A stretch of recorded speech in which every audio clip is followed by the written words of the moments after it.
Okay, here we have an other asset, and we see in this example that we bought this asset in 2005 and our gain was 3 million rand. What if this had been a primary residence? All we need to do is change the type of asset, which is set to primary residence button over here.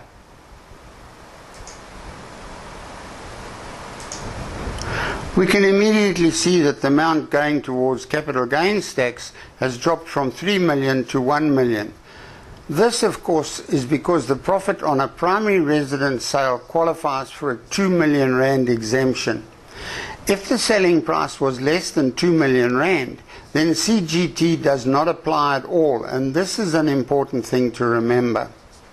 Also, with a community of property primary residence, the exemption of 2 million applies to the profit on the property, and the remainder is split 50-50 between spouses who each qualify for a 40,000 rand annual exclusion. The primary residence exclusion is per the property, however, and not per spouse married in community of property. Now let's discuss partnerships, and I'm not talking about community of property splits here. I'm talking about actual partnerships owning an asset. We can use this very example on the screen here. What if 5 young people come out of varsity and buy a house together? They all live together in the house and it is their primary residence. They each have a 20% share. Now what I've done is I've changed the partnership percentage up here to 20%. What happens when they sell the house one day? Who gets what share of the 2 million rand exclusion, and who pays what share of the capital gain? Well, the law says that each person who has a financial share in the asset shares in the 2 million rand exclusion and shares in the gain for capital gains tax. This means that each partner winds up with a 20% share in the 1 million rand gain.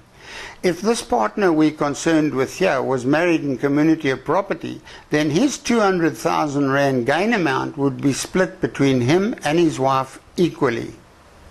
Now I just want to get rid of the partnership completely and change the selling price here to 2.6 million.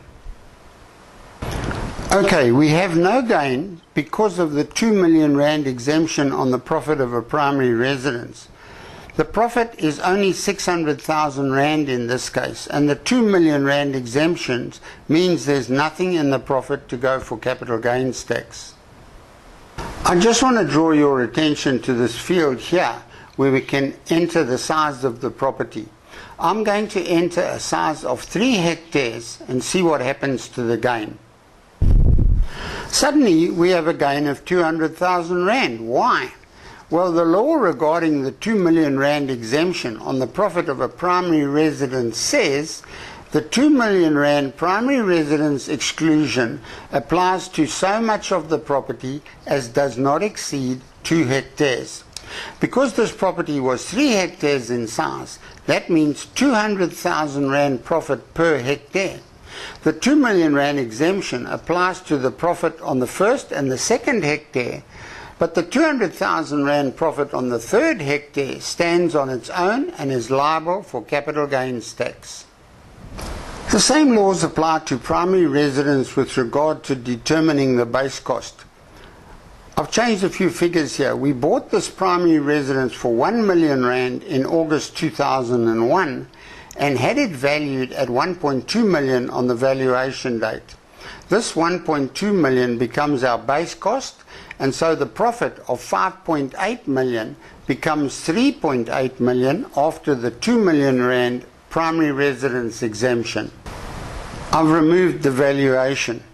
If we remove the valuation, then the program will use the time apportioned base cost method, and we can see our gain amount changes as we now have a new time apportioned base cost.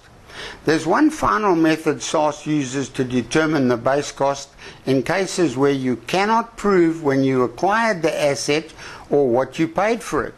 If we remove the purchase date and the purchase price, then you will see that SARS uses the 80% 20% method, which means that SARS uses 20% of the proceeds as the base cost. In this case, 20% of 7 million is 1.4 million. 7 million less 1.4 million base cost is 5.6 million profit. Less the 2 million primary residence exemption means a gain amount of 3.6 million. I just want to point out two things here. Firstly, the 20%, 80% raw method is very expensive and you want to avoid having to use this method. Secondly, if you bought a property before the valuation date and lodged the valuation for the property with SARS at the time, then you have to use that value even if the tab method happens to reveal a better base cost when you eventually sell. SARS does not allow you to cherry pick which valuation you want to use.